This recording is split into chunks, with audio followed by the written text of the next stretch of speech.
Hello, this is a lecture on peptic ulcer disease. Peptic ulcers are commonly encountered in the community, and it's a very common presentation in gastroenterology. And so whatever you need to know about it will not be time wasted. The term refers to a break in the continuity of mucosal lining of the stomach, as well as the initial component of the small bowel, that is the duodenum. It is a very common presentation, like I mentioned earlier, and we'll run through some slides and I'll explain to you further. As a background, we know that gastric or duodenal ulcers are very common, and the two of them do occur, but we know that the ulcers can occur in the gastroesophageal junction as well as within the pyloric channel, and also post-gastrectomy at the stoma. It is not easy to differentiate between the symptoms of gastric ulcer as well as that from the duodenal ulcer, although very commonly people have often mentioned that there are some symptoms that are specific to either. Upper gastrointestinal endoscopy is the gold standard of test. It is most treated medically. Surgical treatment used to be available in the past. However, this has been associated with lots of complications, and the availability of treatment has not been able to provide opportunity for surgical treatment to avail itself. The anatomy of the stomach is quite straightforward. There is the junction between the esophagus and the stomach, known as the cardia. The upper part of the stomach is known as the fundus, and the body, which is the largest portion. The part of the stomach that links with the small bowel is called the antrum, and then the pyloric channel connects them two. Most ulcers would occur within the antral area as well as the duodenum. That is about the anatomy. The etiology of peptic ulcer disease is Herculean because a lot of myths are associated with this condition. The most commonly implicated etiology, however, has been Helicobacter pylori organism, which is a gram-negative bacillus, which is a resident within the antrum. It is associated with 95% of duodenal ulcers and 70% of gastric ulcers. Alcohol is associated with peptic ulcer disease not as an etiologic cause. However, it is associated with mucosal damage of the stomach and thereby predisposing it to corrosive agents.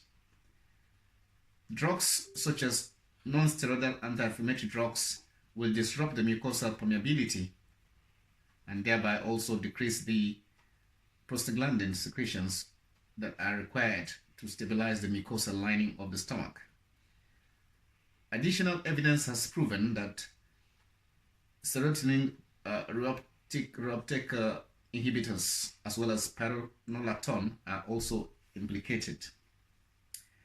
A lot of lifestyle changes are linked with peptic ulcer disease, not as causative agents, but we do know that those who smoke cigarettes, who have ulcers, have slower rates of healing. Certain physiological stress factors, such as burns or head injury, are linked with ulcers. The one associated with burns is called Curling's ulcer. Head injury is linked with Cushing's ulcer. There are some familiar links with ulcers. We know that there's clustering of ulcers in the family. Those who have blood group O, as well as those who are non-secretors of ABO antigens, they tend to have higher tendency to developing duodenal ulcers. Some diseases associated with peptic ulcer disease are also recognized. Some of these include COPD, hyperparathyroidism, and so on. There are some high secretory states linked with peptic ulcer causation. These include the antral G-cell hyperplasia, systemic mastocytosis, hyperparathyroidism, cystic fibrosis, basophilic leukemia, gastrinoma, linked with the Zollinger-Ellison syndrome or the multiple endocrine neoplasia type 1. Pathophysiologically, ulcer results when there is imbalance between the aggressive factors as well as protective factors. The aggressors in the stomach include hydrochloric acid and pepsin, which is the enzyme responsible for proteolysis. In certain states, this will be high, in which case it overcomes the protective factors. Non-steroidal anti-inflammatory drugs are naughty for impairing certain protection within the mucosal lining. These will lead to discontinuity of gastric or duodenal mucosa, and which extends through the muscularis mucosa, which is actually what defines the pathophysiology of ulcer disease. Protective factors are prostaglandin E, bicarbonate, and mucus. And so when there is an imbalance or whatever that predisposes to creating this imbalance, then ulcer results. Clinical presentation is varied. We know from history that some patients may not have any symptoms. Some would present with the history of having used non-steroidals such as ibuprofen or cataflam. Epigastric pain is the commonest symptom. Duodenal ulcer patients tend to have more nocturnal symptoms compared to gastric ulcer patients. In other words, they are most likely to wake up in between the hours of about 12 to 2 a.m. On account of symptoms, and they tend to get some relief whenever they eat. But this is not invariable. Hematemesis, which is vomiting of blood, may be a complication presentation. Melena, which is passage of digested blood when it exceeds 50 mils, also is a presentation recognized in complicated peptic ulcer disease. Examination might not find anything, especially when they present with complications, and it's only found when you've performed an investigation and would find that there is an ulcer for some non-specific reason. In some individuals, however, there will be tenderness in the epigastrium and melena on the gloved finger, and those who have complicated gastric outlet obstruction would present with the succussion splash when performed appropriately. Diagnostic workup includes several things, starting from bloods to invasive investigations. Full blood count will show some anemia. However, this may not be invariable at the beginning of the investigation or presentation rather. Electrolytes might not show any abnormality, except if there is bleeding, then there may be a urea rise. Serum amylase may be slightly raised if there is penetration of the ulcer into the pancreatic tissue. Liver enzymes may or may not be abnormal. Helicobacter pylori is a commonly associated causation of peptic ulcer disease, in which case at endoscopy, a sample can be taken and put within the solution, and it precipitates a change in color. That is one test to verify whether or not there is active Helicobacter pylori in the system. The Helicobacter pylori fecal antigen test is also a recognized factor to demonstrate the existence of Helicobacter pylori. More specific also is histology, which may be positive even when these other tests are negative. This would become paramount in the situation where the suspicion is very high and despite negative tests. The preferred test is endoscopy, that is performing a gastroscopy. In rare cases when this is contraindicated or cannot be done, radiotherapy investigations would be necessary. At acute presentation, a chest x-ray might show free air under the diaphragm as shown in this diagram, and that could be indicative of a perforated peptic ulcer disease. A double contrast study might be performed, such as a barium meal and follow through, which shows typically ulcer crater or trefoil deformity. This is not very commonly performed nowadays with very important investigative tools. In those who have massive bleeds, or in those in whom OGT cannot be performed, a CT angiography has been utilized. In those who have multiple ulcers and ulcers in the second part of duodenum, family history of ulcers and peptic ulcer disease not associated with Helicobacter pylori or NSAID use, or peptic ulcer disease refractory to medical therapy, they may require a serum gastrin test or a secretin stimulation test. These latter will distinguish between Zollinger-Ellison syndrome from other high gastrin secreting conditions. The use of proton pump inhibitors and renal failure or gastric outlet obstructions, these three are linked with high secreting states of gastrin. Differential diagnosis of peptic ulcer disease include several things, but a few would be mentioned. You have functional dyspepsia, in which in the presence of typical symptoms linked with ulcer, there is no definite ulcer on examination and investigations. Acute cholangitis can present similarly, but the difference here will simply be because of the biliary system being involved with some abnormal liver function test. Acute gastritis is quite common, but there would be no ulcer on investigation. Cholecystitis is an inflammation of the gallbladder.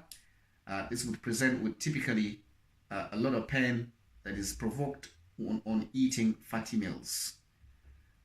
Esophagitis also can masquerade as peptic ulcer disease. Gallstone disease presents with dyspeptic symptoms, and viral hepatitis would also be a good differential diagnosis. Treatment of peptic ulcer disease used to be quite difficult, but nowadays with potent proton pump inhibitors, the trend is changing. When they present in a complicated state, there would be bleeding. And here you have access to a video that tells you how an endotherapy is performed.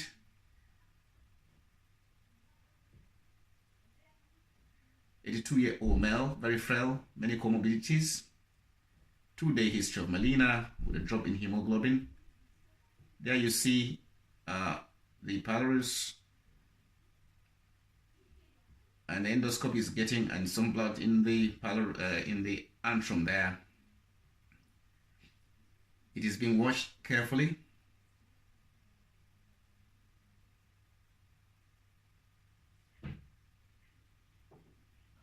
And the endoscope is intubated the duodenum now. That is the duodenal bulb. The first part, you can see blood coming from slightly further into the duodenum, the second part.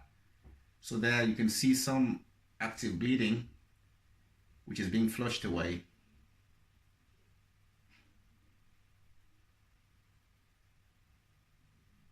And also there with a clot in the base.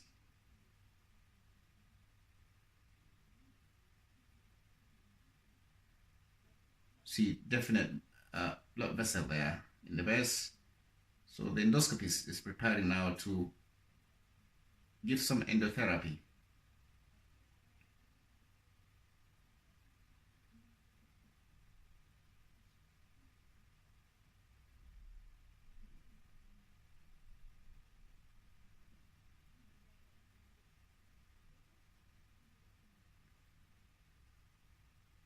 Locating in a slightly difficult position, but with careful maneuvers. The needle is injected just adjacent to the ulcer, and some adrenaline is injected to secure hemostasis.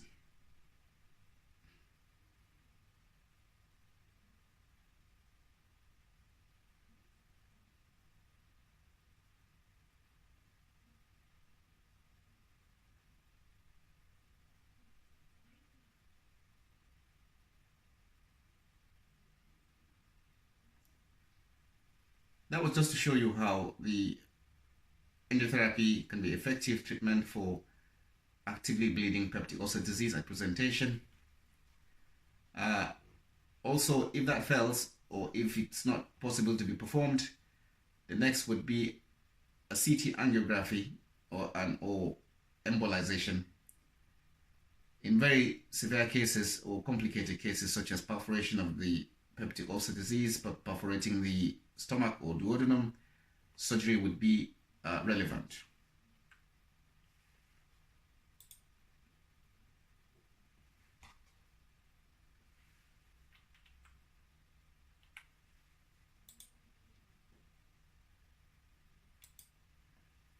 The other component of treatment, like I mentioned earlier, has been proton pump inhibitors.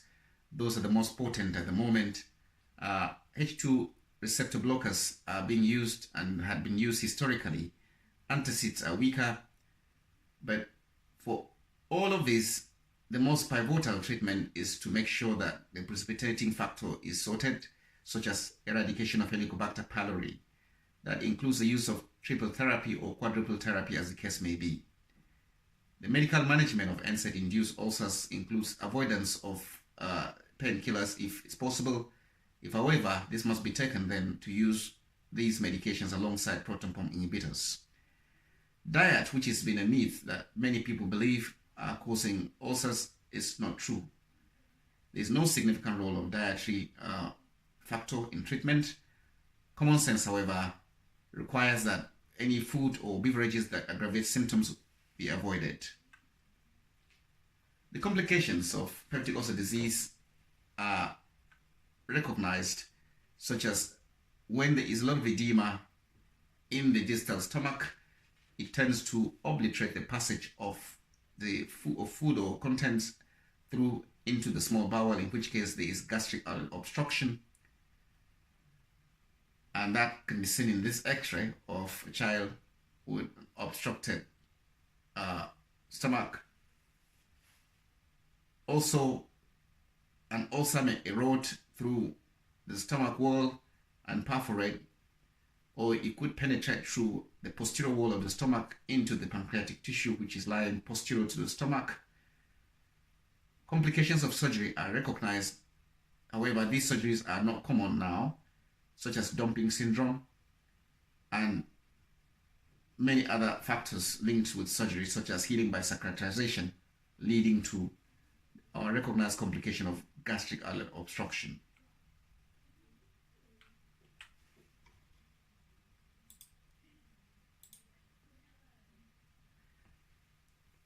This is the summary of peptic ulcer disease, and if you have any questions, I would encourage you to get over to me and I can help answer you.